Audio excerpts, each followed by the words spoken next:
জীবনে কী চাও তার সম্পর্কে একটি পরিষ্কার ধারণা তৈরি করো। কোন পথ দিয়ে তুমি তোমার লক্ষ্যে পৌঁছাবে সেটা ঠিক করো। ভয় পেও না যদি তুমি তোমার লক্ষ্যে পৌঁছানোর রাস্তা খুঁজে না পাও। ধৈর্য ধরো, উত্তর তুমি পাবেই। কখনোই পরিশ্রমের মানসিকতা ছেড়ো না। তুমি তোমার লক্ষ্যে পৌঁছাবে। এক মুহূর্তের জন্য বিশ্বাস হারায়ও না। তুমি তোমার মহান সফলতার খুবই নিকটে আছো।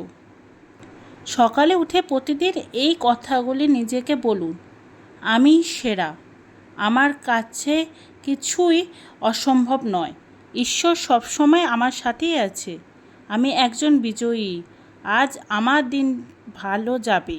সময় মানুষকে সফল বানায় না, সময় উপযুক্ত ব্যবহারে মানুষকে সফল বানায়। সময় অনেক দ্রুত চলে যায়, এর সদ্ব্যবহারে যারা করতে পারে তারাই সফল ও সার্থক বলে পরিচিত হয়। বন্ধুরা, আমার ভিডিওটা যদি তোমাদের ভালো লাগে তাহলে লাইক, শেয়ার, কমেন্ট করে দিও আর সাবস্ক্রাইব করতে ভুলো না।